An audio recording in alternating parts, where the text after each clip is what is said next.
Today we're going to answer a very important question, which I think a lot of us don't focus enough. How stress affects my waistline, how stress leads to fat gain, and how stress, unmanaged, makes dieting nearly impossible. In this video, we're going to go deep into all of these things.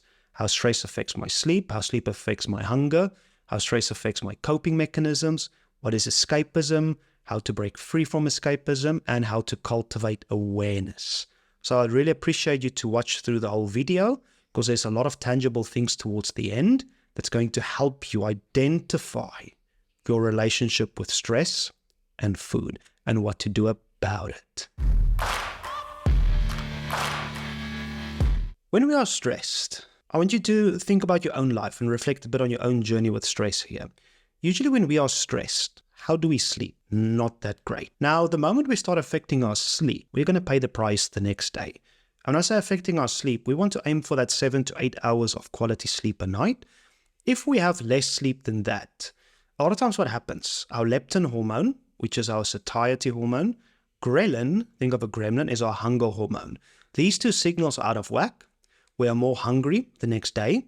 We feel less satiated the next day. But also, we are less insulin sensitive, which means we are more prone to blood glucose spikes. Those spikes also followed by dips, and those dips leading to more cravings. And those foods we generally crave then is those high sugary snack foods. Now also, by not feeling satiated after a meal, we feel we need to eat more. But also that's just affecting the sleep part. Overall, we have less willpower if we affect our sleep. Now, where stress also plays a big role in weight gain is what we call looking for escapism. When we are stressed, it's not a very nice place mentally to be. It's what we call emotional distress. It's mentally a painful place to be. So how do we alleviate that? By forms of escape. These forms of escape can take many forms for many different people. And just some of them are things like alcohol, substances, illegal substances, drugs, gambling, pornography, social media, online gaming, YouTube, Netflix, and food.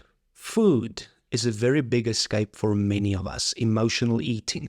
We are self-soothing. We are eating our emotions. Where that becomes a problem, our brain is a habit machine. We teach the brain what to do in certain circumstances, and then when those circumstances happen again, we do the same action. Now, every time we are stressed, low mood, anxious, worried, sad, and we eat something, guess what's going to happen over time?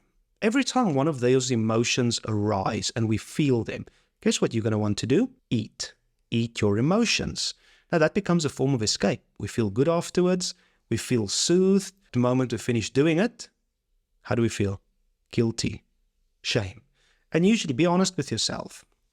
These foods you eat when you are stressed, are they usually the healthy kind or the highly processed kind? The highly processed, sugary, fatty, crispy, sweet things always give us a little dopamine hit. That little dopamine hit makes us feel better in the moment. Then the dopamine crashes and then we self-loathe. Over time, that gaining weight from the forms of escape, the unhealthy coping mechanisms, that leads us to crash diets. Now we're going to go on this 10-week to lose 10 kgs, the 6 weeks to six packs ab program. We try it 4 or 5 weeks later in, we are miserable. We hate every moment of it. We stop and just more failure again. And then we go back to soothing with food. So yes, in that big scope of things, stress is a massive factor when it comes to weight gain. But also I do need to say this. We do have the other camp also. When it comes to stress and food and weight, there's two groups of people. There's the people who eat to cope with stress, and then there's actually people who avoid food when they are stressed. But today I'm going into how stress leads to weight gain. If we are constantly struggling with eating the stress, eating the emotions, a diet won't fix it.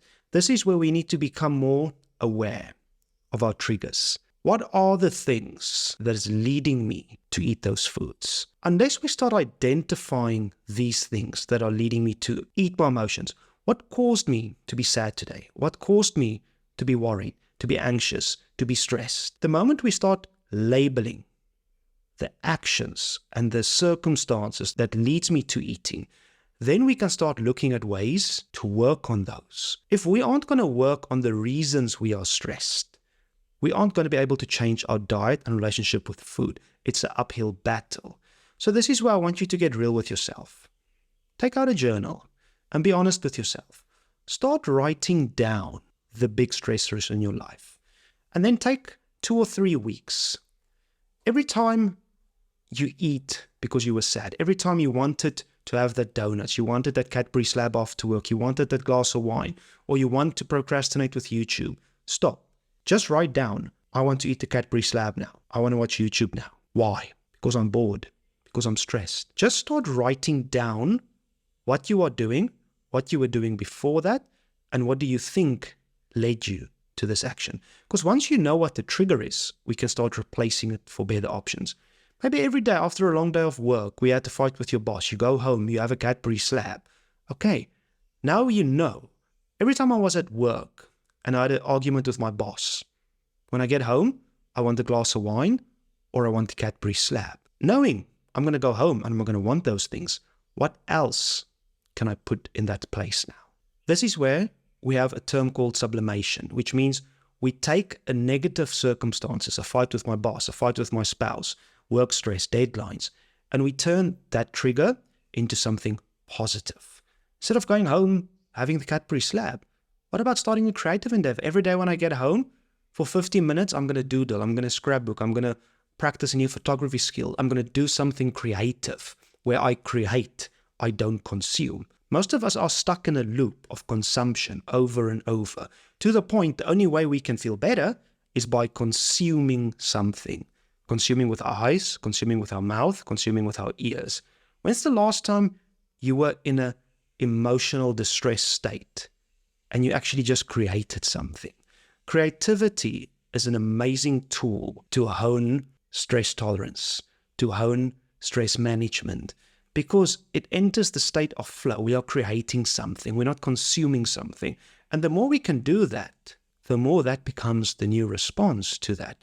And you know what? Now you took away that food you were eating without saying, I can't eat that. You're replacing that consumption of food or alcohol or whatever with something more constructive. That's a practice. It's a lifelong skill we need to develop over time. It doesn't just happen overnight. But you first need to build the awareness. Take that book for 2-3 weeks. Every time you want the glass of wine, every time you want the Cadbury slab, the KFC, the McDonald's, write down what do you want? Why do you want it? And what's the trigger that caused you to want it? Because that creates the awareness of identifying the trigger. Then you can start changing the response to that trigger. A diet won't fix it. Yes, I'm a dietitian. I'm supposed to just write diets. But also that's why I studied psychology. That's why I do both. Food is so deep and psychological. We soothe with it. We build relationship with it. And stress is the factor that leads many of us to overeat. That overeating on the wrong foods lead to the body not rebuilding itself properly, less willpower the next day, less sleep, and then more cravings, and that cycle repeats itself. We can't just stop that cycle. We need to slowly start replacing one thing for the other. Honestly, I want you to really think about this and start developing that awareness to change this. And remember, nobody can do this work for you. Show up day by day, step by step, and over time you become a completely different person. But we need to show up. I would really appreciate you hitting a thumbs up or a subscribe on this video, because that way I know I gave you something today to think about on making yourself a better version of yourself than you were in the past. And as always, remember to be better today than you were yesterday.